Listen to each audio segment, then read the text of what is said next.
আমি ছাড়ুম না, সে আমার মারে ধোঁকা দিছে।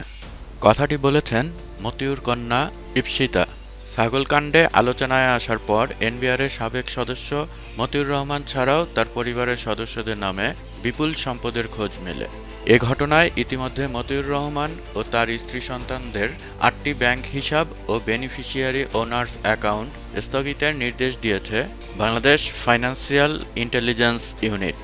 অন্যদিকে মতিউর রহমানকে কাস্টমস, এক্সাইজ ও ভ্যাট অ্যাপিলেট ট্রাইব্যুনালের প্রেসিডেন্ট পদ থেকে প্রত্যাহার করে অর্থ মন্ত্রণালয়ের অভ্যন্তরীণ সম্পদ বিভাগে সংযুক্ত করা হয়েছে।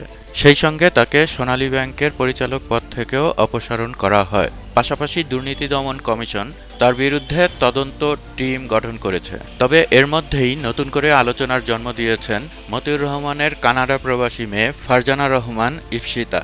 স্বজনদের কাছে পাঠানো ভয়েস মেসেজে বাবার প্রতি রীতিমতো ক্ষোভ ঝেড়েছেন তিনি। সেই সঙ্গে মা লায়লা কানিজ লাকি ছাড়াও ভাইয়ের কোনো দোষ নেই দাবি করে বাবাকে ছেড়ে না দেওয়ার হুঁশিয়ারিও উচ্চারণ করেছেন। চলুন শোনা যাক গণমাধ্যমের হাতে আসা অডিও ক্লিপে মতিউর কন্যা ফারজানা রহমান ইপসিতা কি বলেছেন। মানুষের দোষ তো নাই রে ভাই, দেশের মানুষ তো আসলেই কষ্ট করে। এই লোকটা আমার মারে এত বড় চিট করলো ভাই।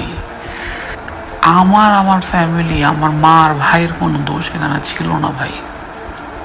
এই লোকটা হয়তো টাকা পয়সা, আমি যেটা গ্যারান্টি দিয়ে বলতে পারি, তার টাকা পয়সা ইলিগাল না, এটা আমি জানি। সে কোনো ঘুষ খায় নাই, তার আসলেই ফ্যামিলি ভালো ছিল। এর মধ্যে সে বিয়াও করছিল ভালো ফ্যামিলির মাইয়া, তারা আছে অনেক। তাহলে ভালো ফ্যামিলির মাইয়ারে বিয়া করে তুই রাখতে পারলি না? তোরা তুই খারাপ লাগছে আমার মারে, তুই চলে যেতি। তুই আমার চিট করলি কেন? তুই আমাদের চিট করলি কেন? তুই তোর চাকরি বাঁচাতে পারবি, তুই তোর টাকা বাঁচাতে পারবি, কিন্তু তুই যে আমাদেরকে ধোকা দিছস, এটা আমরা কি করুম? তোর জন্য আমি চ্যালেঞ্জ করছি, আমি বাপরে প্রোটেস্ট করছি। আমার বাপের মেয়ে, আমি বাপের ছেলে, আমার ভাই, এটা আমার দোষ ছিল। ওয়াও ওয়াও, আমি কই যাব? আমি কি কার ক্ষতি করলাম? সব কিছুতে প্রবলেম করতেছে, আমার মার অ্যাকাউন্টে প্রবলেম করতেছে। আমার মা তো একজন উপজেলা চেয়ারম্যান, তারে প্রবলেম করতেছে। মানে কেউ একজন, আমার ওই যে শাহেদ আহমেদ না কি একজন আছে না, সে যে লেখছে, আমি তার তো চ্যালেঞ্জ করে বুঝলাম যেটা আমার বাপ।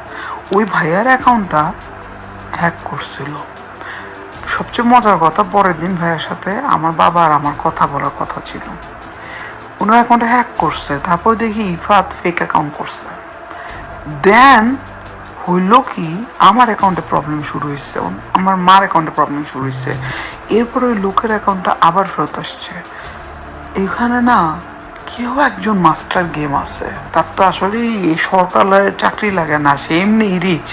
তার তার পুরো 14 গোষ্ঠী ভালো বিজনেস করে যাইতেছে। তার ভাই ভালো বিজনেস করে, এক্সপোর্ট ইম্পোর্টের বিজনেস। তার ছোট ভাই 3-4টা গার্মেন্টস, সব নিজের। তার তো কিছুর অভাব নাই, তার বাপেরও ছিল, এবার তো আছে। আমার কেন জানি মনে হয় সম্পত্তির জন্য ওই সেকেন্ড ফ্যামিলি সামনে আসতে চাইছে। বাপে মনে হয় বলছে না, এখন সে আমাদেরকে অ্যাকিউজ করে করে এই কাহিনীটা। এই লোকটা আমার মারে এত বড় চিট করলো ভাই। আমার ফ্যামিলি, আমার মা আর ভাইয়ের কোনো দোষ এখানে ছিল না ভাই। এই লোকটা হয়তো টাকা পয়সা, আমি যেটা গ্যারান্টি দিয়ে বলতে পারি, তার টাকা পয়সা ইলিগাল না, এটা আমি জানি। সে কোনো ঘুষ খায় নাই, তার আসলেই ফ্যামিলি ভালো ছিল। এর মধ্যে সে বিয়াও করছিল ভালো ফ্যামিলির মাইয়া, তারা আছে অনেক। তাহলে ভালো ফ্যামিলির মাইয়ারে বিয়া করে তুই রাখতে পারলি না? তোরা তুই খারাপ লাগছে আমার মারে, তুই চলে যেতি। তুই আমার চিট করলি কেন?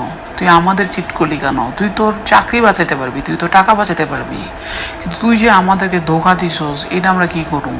তোর জন্য আমি চ্যালেঞ্জ করছি, আমি বাপরে প্রোটেস্ট করছি। আমার বাপের মেয়ে, আমি বাপের ছেলে, আমার ভাই, এটা আমার দোষ ছিল। ওয়াও ওয়াও, আমি কই যাব?